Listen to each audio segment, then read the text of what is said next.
All right, in this lesson, we're going to be covering predicting products and balancing using single replacement. Now, we're going to have a few other resources to help us. So obviously, your periodic table is what you're going to need out. You're going to want your flip chart. You're also going to want to locate your activity series. Now, this activity series is for single replacement only, and I'll explain how to use this in a few moments. And then finally, anytime we have polyatomics like we do in this one here, where you see um, a compound in parentheses, we got to use this list. So this list will help us name it and identify the charge for it. Okay? So the first one we're going to do as example is right here, the very first one, aluminum plus copper sulfate. So the first thing we have to do to check is the activity series, all right, to make sure that the replacement will take place. But let me just go back and let's look at our flip chart what a single replacement is. So if I flip this over, in a single replacement, our definition is when one element, which is a metal, replaces another element in a compound. So if you look here at this structure, A plus BC yields AC and B is alone. So where A was single on the product side, B becomes single on the product side. And then a new compound is formed. All right, so what it looks like is in the actual example with magnesium plus hydrochloric acid yields magnesium chloride and hydrogen gas. So we still have to come back and balance it. But in order to make sure, the reason why magnesium replaces hydrogen in this example is because you look at our activity series. Here is magnesium and here's hydrogen. If the element is higher up on this list, it can always replace one below it. However, hydrogen cannot replace magnesium or anything above it. So the higher you are in the activity series, the element you can replace one below you, but you cannot do the opposite. A low one cannot replace a high one. Okay, so let's look here. Let's look. Can aluminum replace copper? So first let's check that out. Here is aluminum and it is above copper, so we know this reaction will happen. All right, and if it doesn't, you just write no reaction, okay, because that reaction would not take place. So what we're going to do here is we know that aluminum is going to replace copper, so we know that copper will now be by itself, and since copper is not a polyatomic, we can leave it just as Cu.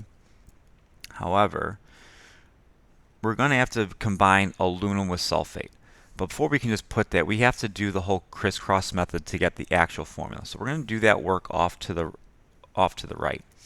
So just like we did in the synthesis reaction, you're going to put Al and SO4. Now for Al, we need to look up its charge. So here's aluminum. It has a +3 charge. So we are going to write +3 above it. Now, sulfate SO4, we have to look at our polyatomic list. So here is sulfate SO4. It has a -2 charge. So we're going to put a -2 above it. Now we're going to crisscross. The 2 will go to the aluminum and the 3 will go outside of the SO4. The 4 inside the parentheses is part of the symbol. So when we write this, you're going to write it as Al2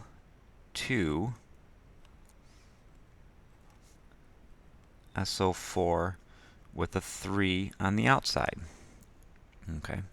So now we predicted the products, but now we have to come back and balance to make sure we're even. So again, some of you can just look at this and figure out in your head. Others, we might have to do an inventory. So in this case, let's inventory out. Aluminum on the product side, there's just one. I'm sorry, on the reactant side, there's just one. Copper, there's one. SO4, there's just one. So we go to the product side. Now, since I start off with aluminum, I'm gonna keep it in the same line. So we have aluminum 2, copper 1, and then for SO4 there are 3 of them. Okay, so let's go ahead and balance. Now in this case we might make a mistake somewhere when we're balancing. Right now we have 1 aluminum on the left and 2 on the right, so all we have to do is add a 2 here. So 2 times 1 now gives you 2, so we're balanced, 2 and 2. Coppers are balanced 1 and 1, but our sulfates are not. We have 3 sulfates on the left and only 1 on the right. I'm sorry, 3 sulfates on the right and only 1 on the left. So what we want to do is put a 3 up here at this coefficient. So now what happens is this 3 gets distributed to the copper and the sulfate. So 3 times 1 copper gives you 3. 3 times 1 sulfate gives you 3. So we were looking here, aluminum's 2 and 2 were good. Coppers 3 and 1, not good. Sulfates 3 and 3 were good. So right now we're only unbalanced at coppers. So 3 on the left and only 1 on the right. So what number can go there that we can multiply 1 to get 3? And that would be a 3. We put a 3 in that spot.